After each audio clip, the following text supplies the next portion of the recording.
अध्याय 23। सारा की मृत्यु।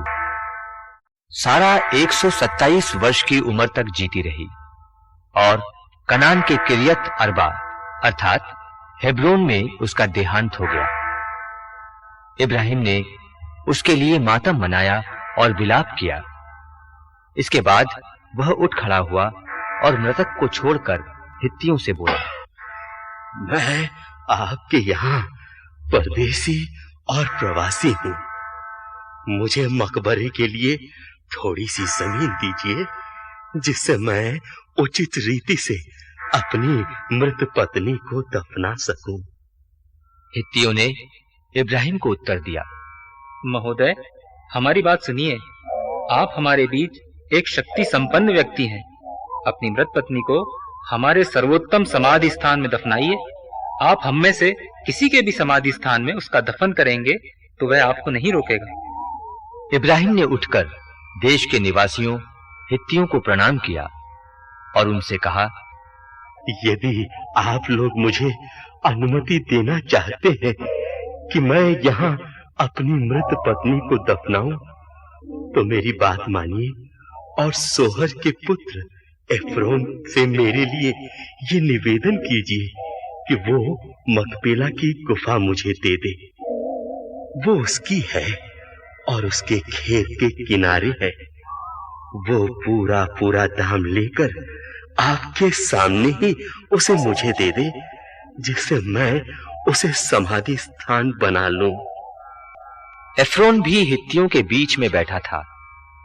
इस पर हित्ती एफ्रोन ने उन सब हित्तियों के सामने जो नगर के दरवाजे के पास इकट्ठे थे, इब्राहिम को इस प्रकार उत्तर दिया, महोदय, ऐसा नहीं। आप मेरी बात मानिए। मैं वह भूमि और वह गुफा भी जो उस पर है आपको दान देता हूँ। मैं अपनी जाति वालों के सामने आपको अपनी भूमि देता हूँ। आप अपनी मृत पत्नी का दफन कीजिए। तब इब्राहिम ने देश के निवासियों को प्रणाम किया और देश के लोगों के सामने एफ्रोन से कहा, मेरी बात मानिए, मैं खेत का दाम चुकाऊंगा। उसे मुझसे स्वीकार कीजिए, जिससे मैं अपनी मृत पत्नी को वहां दफनाऊं। एफ्रोन ने इब्राहिम को उत्तर दिया, महोदय, मेरी बात सुनिए। वह भूमि तो 400 चांदी के शेकेल की है, लेकिन मेरे और आपके बीच इसका क्या महत्व? अपनी मृत पत्नी का दफन कीजिए। इस पर इब्राहिम ने एफ्रोन की बात स्वीकार कर ली। फिर चांदी तौलकर इब्राहिम ने एफ्रोन को खेत का वह दाम दिया जो उसने हित्तियों को सुनाकर कहा था, अर्थात बाजार में प्रचलित तौल के अनुसार 400 चांदी के शेकेल।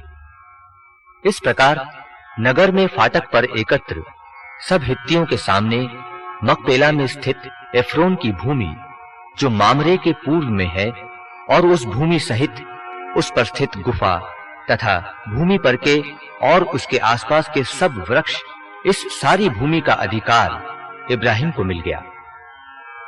इसके बाद इब्राहिम ने कनान देश के मामरे अर्थात हेब्रोन के पूर्व में मकपेला के खेत की उस गुफा में अपनी पत्नी सारा को दफनाया। इस प्रकार उसके निजी समाधि स्थान होने के निमित्त वह भूमि और उस पर स्थित वह गुफा हित्तियों के अधिकार से निकलकर इब्राहिम के हाथ आ गई।